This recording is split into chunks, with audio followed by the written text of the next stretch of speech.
Wishing you a day full of sunny smile and happy thoughts. Good morning, dear students, and welcome to our first English grammar class of this session. Today we are going to take up a new lesson number 1, the sentence, which is on page number 1 of our English grammar book. So children, as you all know, this is our first English grammar class of this session, and in our first class we are going to study about a topic which is known as a building block in English grammar. Yes, the topic is the sentence. So today we are going to study about sentences. So children, let us see what is a sentence. So children, we can define a sentence as a group of words that expresses a complete meaning. Children, the most important thing about a sentence is that it begins with a capital letter and ends with a full stop. For example, the shoes are under the table. Now children, the sentence is a group of words, and these group of words are making a sense, a complete sense, that shoes are under the table. Now children, let us see kinds of sentences. Children, according to the function, sentences can be classified into 4 kinds. First, declarative sentences. Second, interrogative sentences. Third, imperative sentences. And fourth, exclamatory sentences. Children, we are going to see all these kinds of sentences one by one. Let us start with the first kind of sentence, that is declarative sentences. Let us see what is a declarative sentence.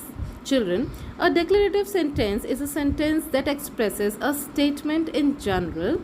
It declares something or it states some facts, and we put a full stop at the end of the declarative sentence. They are also known as assertive sentences. For example, Akansha is 17 years old. Declarative sentences are of 2 kinds. First, affirmative sentences. They are also known as positive sentences, and second one is negative sentences. Let us see the examples. First, I can play cricket. Children, it is a positive sentence as it is showing that, or it is telling that I can play cricket. Now, the second sentence is I cannot play cricket. Now children, as we all know that in this sentence not is coming, so it is a negative sentence. Now children, let us see the another kind of sentence, that is interrogative sentences. Children, interrogative sentences are the sentences that ask questions. We put a question mark at the end of an interrogative sentence. For example, can you read and write? After this sentence, we are putting a question mark. So, it is an interrogative sentence. Interrogative sentences are of 4 kinds. Let us see them one by one. So, first is yes or no questions. These questions need either a yes or a no answer. For example, first example is, are you American? Now here we are giving a straight answer, that is no, I am not. Same in the second sentence, that is, do you like ice cream? So here also we are giving a straight answer, that is yes, I do. Children, the second kind of sentence is WH questions. Children, they are asked using question words such as who, whom, what, when, where, why, how, etc. So for example, what is your name? Second, where do you live? Now, in these sentences, we are using the question words like what and where. So these kind of sentences are WH questions. Now, the third kind of interrogative sentences are tag questions. They are interrogative fragments that are added at the end of a declarative sentence. Declarative sentence, we have seen those sentences which state some fact. Okay?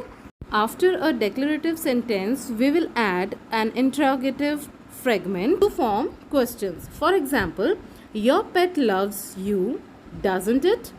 So here it is a declarative sentence, that is your pet loves you, and a question form, that is interrogative fragment, is added, that is doesn't it. So it is a tag question. Now children, let us see the fourth kind of interrogative sentences, that is choice questions. Children, these questions provide a choice and the answer to the choice question is in the question itself. For example, would you like to go to Singapore or Bali? Now here it is, the sentence is asking that would you like to go to Singapore or Bali, and the answer is there in the question itself, that is Singapore or Bali. The choice is given in the question itself. Hope children you have understood the lesson till here. We'll continue the lesson in our next video. Till then, thank you. Have a nice day.